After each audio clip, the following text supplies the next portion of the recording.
Bienvenue dans notre chambre d'impression de viande. Vous avez bien entendu, ici on imprime la viande.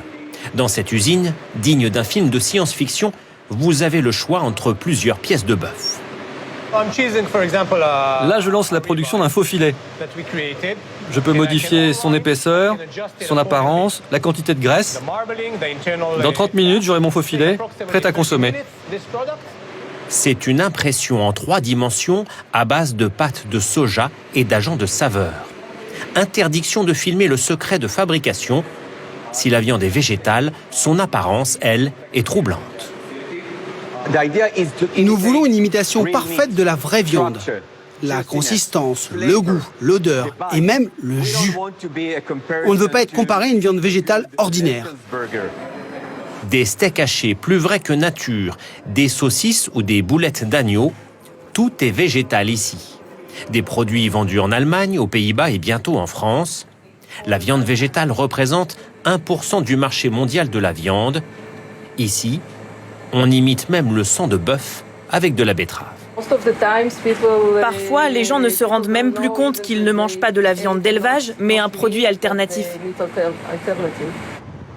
Une solution très en vogue en Israël, où le mouvement végétarien pousse au changement. Voici de la viande animale dans un restaurant, mais comme l'élevage représente 15% des émissions de gaz à effet de serre dans le monde, l'établissement propose d'autres choix. Ça, c'est un faux filet classique. Et là, c'est la nouvelle viande végétale. Les 2 morceaux sont vendus au même prix. Pour ce steak végétal à gauche, comme pour l'original, 40 € le kilo en Israël. Reste la question du goût. C'est ce que nous allons vérifier avec ces 2 clientes. Ça ressemble à de la viande. C'est fou. J'ai l'impression de manger de la viande chez ma grand-mère. Pour beaucoup, la viande animale reste irremplaçable. Certaines entreprises cherchent donc une solution. Ici, on stocke une centaine de cellules souches par animal. Et là, il s'agit de quel animal? Là, c'est du poulet. Des cellules animales qui se multiplient dans un bain de fermentation pour donner de la viande. Un laboratoire futuriste qui fonctionne avec 2 ingénieurs dans une atmosphère stérile. Voici la viande de synthèse.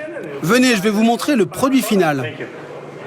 Là non plus, nous ne verrons pas le produit qui sort des cuves. Mais nous allons goûter ces aiguillettes de poulet. L'étude sanitaire pour autoriser leur mise sur le marché n'est pas encore terminée. Je dois avouer que ça me fait un peu peur. Oh, c'est du poulet? Ça devrait. Vous me garantissez qu'il n'y a aucun risque pour la santé? Il n'y a pas de risque de salmonelle, beaucoup moins de graisse saturée. C'est plus sain que du vrai poulet. L'entreprise espère obtenir l'agrément des autorités sanitaires américaines dès l'année prochaine. Son poulet serait vendu au même prix que l'original. Les industriels estiment que d'ici 8 ans, 10% de la viande consommée dans le monde sera synthétique.